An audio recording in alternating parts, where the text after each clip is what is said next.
네, 국내외적으로 시장의 방향을 바꿀 만한 호재성 재료는 찾아보기가 상당히 힘듭니다. 우리가 자칫 놓치는 부분은 없을까요? 내일장 미리 보기에서 꼼꼼하게 살펴보겠습니다.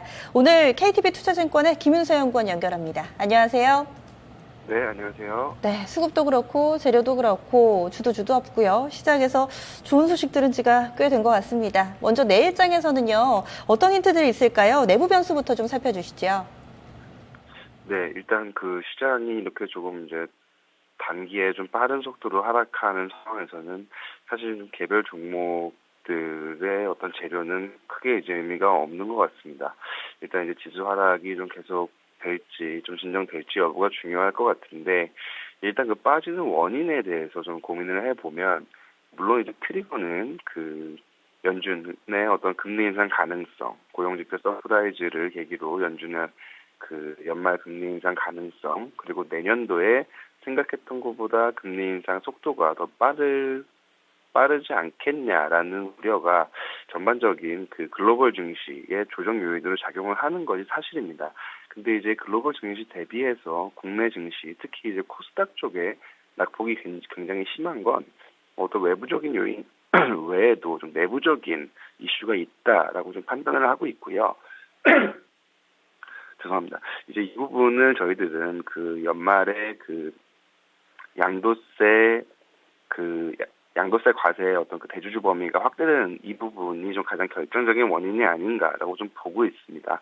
그 이제 잘 아시겠지만 세제 개편안에 따라서 그 내년도부터 그 코스닥 쪽에 대주주의 범위가 기존에 이제 그 지분율 4% 혹은 40억 원을 10억 원 이상 가지고 있는 사람들이 이제 대주주 영역으로 분류가 됐는데 이 부분이 이제 내년부터 요건이 좀 강화가 됩니다. 그래서 지분율 2% 이상 혹은 20억 원 이상 보유하고 있는 분들은 모두 대주주의 범위에 들어가게 돼서 양도세를 20%좀 과세를 당하게 됩니다.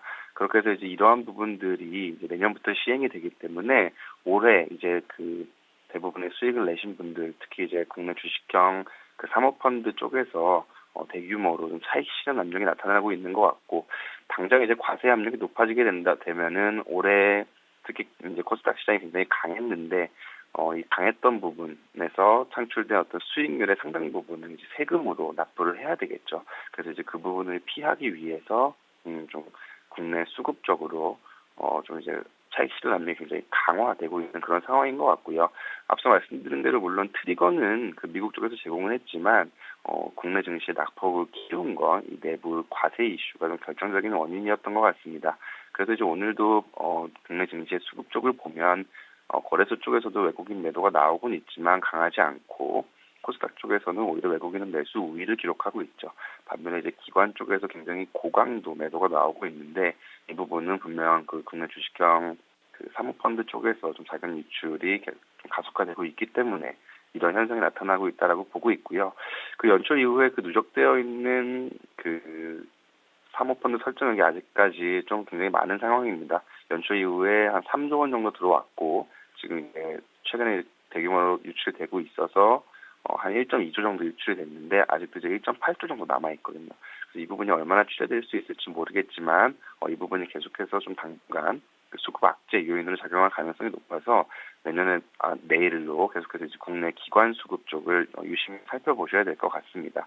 다만 이제 이틀 동안 지수 낙폭이 굉장히 컸기 때문에 좀 단기적으로 이제 그 좀 저가 매수세가 유입될 가능성도 있어서 지금 레벨에서 지수가 좀 추가적으로 하락할 가능성도 그렇게 크지는 않지만 그래도 좀 변동성이 높은 시장이기 때문에 내일도 계속해서 조금 이제 기관 쪽 수급을 집중해서 보셔야 할 것 같습니다. 이번에 해외 넘어가겠습니다. 좀 간략하게 해외 변수 챙겨볼까요? 네, 해외 쪽에서는 말씀드린 대로 그 연준의 통화정책 불확실성, 그리고 이제 어제부터 또 유로존의 통화정책 불확실성이 부각이 되기 시작했습니다. 일단 12월 달에 예측금 금리 인하 가능성이 높아지면서 여기에 따른 어떤 유로화 약세와 달러와 강세 구도가 좀 강해질 수 있고, 이런 부분은 또 연준에게 다시 부담이 됩니다. 달러와 강세가 된다면 다시 또 그 미국의 제조업 경기, 그다음에 건설 경기, 그리고 이제 물가 하락 압력을 미치기 때문에 연준이 또 여기에 어떤 대응을 할지에 대한 좀 불확실성이 높아지고 있는 상황입니다.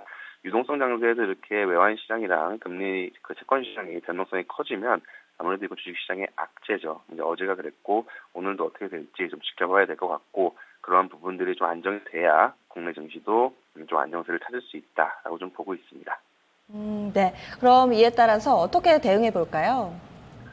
자, 우선 지금은 섣불리 이제 저가 매수에 들어갈 시점은 아닌 것 같고요. 일단 앞서 말씀드린 대로 해외 채권 시장이랑 외환 시장 변동성이 안정되는지 확인을 하셔야 되고, 그다음에 국내 증시 쪽에서 주식형 사모펀드 쪽에 매도 압력, 기관 매도 압력이 좀 진정될 때까지는 조금 이제 기다리시는 그런 전략이 필요하실 것 같고, 지금은 섣불리 매수도 좀 절제하시는 그런 시간이 좀 필요하신 것 같습니다. 다만 이제 잘 아시다시피 시장은 언제나 이렇게 한 방향으로 움직이지는 않습니다. 지금 이제 낙폭이 굉장히 크기 때문에 계속해서 펀더멘털이랑 상관없이 시장 하락에 따라서 빠진 종목들은 분명히 이제 저가 매수가 들어올 것이고, 그런 부분들은 반등할 때 상대적으로 좀 상승 탄력이 좀 강할 수 있습니다.